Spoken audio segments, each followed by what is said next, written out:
Hello guys, ഇന്ന് week of ആയപ്പോൾ ഞാൻ ചിന്തിച്ചു ഇന്ന് വെളിയിലോട്ട് എവിടെയെങ്കിലും പോകാമെന്ന്. ഒട്ടും വൈകിയില്ല, നേരെ ശംഖുമുഖത്ത് പോകാമെന്ന് വിചാരിച്ച് വണ്ടി എടുത്ത് മമ്മിയും വിളിച്ചു നേരെ അങ്ങോട്ടേക്ക് വിട്ടിട്ടുണ്ടായിരുന്നു. ചെന്നപ്പം വൈകുന്നേരം ഒന്നും ആയില്ല, ആവാൻ പോകുന്നേ ഉള്ളൂ. വെയിൽ നന്നായിട്ടുണ്ടായിരുന്നു.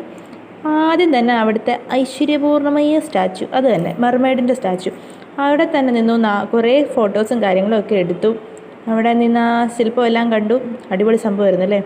അത് കഴിഞ്ഞ് നേരെ ഉള്ളത് എൻ്റെ ചോപ്റ്റർ, അപ്പുറത്ത് ഹെലികോപ്റ്റർ ഉണ്ടായിരുന്നല്ലോ, അപ്പം ചോപ്റ്ററിൻ്റെ അടുത്ത് നിന്ന് കുറേ ഫോട്ടോസ് എടുത്തു. അതായിരുന്നു എനിക്ക് ഏറ്റവും ഇഷ്ടപ്പെട്ട സ്പോട്ട് ഇവിടുത്തെ. കുറേ ഫോട്ടോസ് എടുത്തു കേട്ടോ. മമ്മിക്കാണെങ്കിൽ കുറേ ഫോട്ടോസ് അതിൻ്റെ കീഴിൽ നിന്ന് കുറേ എടുത്തുകൊണ്ട് ആ കയ്യിൽ കിടക്കുന്ന ബഡ്ജ് കണ്ടില്ലേ, അത് കൈക്ക് വയ്യാത്തതുകൊണ്ട് ഇട്ടതാണ് പുള്ളിക്കാരൻ. ഞാൻ വലിയ കാര്യത്തിൽ ഫോട്ടോ എടുത്തിട്ടുണ്ട്, താഴെ ഒരു പട്ടി കിടന്ന കാര്യം ഞാൻ അറിഞ്ഞില്ല. അങ്ങനെ നേരെ അതെല്ലാം കണ്ടു കേട്ടതിന് ശേഷം നേരെ പോയത് നമ്മൾ ബീച്ചിലേക്കായിരുന്നു. കടലിൽ പോവുക, കാല് നനയ്ക്കുക എന്നൊക്കെയുള്ള ആഗ്രഹത്തോടു കൂടി അങ്ങോട്ട് ഇറങ്ങിയപ്പോൾ ഞാൻ കരുതി വലിയ ആൾ കാണില്ലെന്ന്. പക്ഷേ ഇറങ്ങിയ സമയത്താണ് കണ്ടത്, അത് നിറയെ ആളുണ്ടായിരുന്നു. പിന്നെ മീൻ പിടിക്കാൻ പോകുന്ന ബോട്ടും എല്ലാം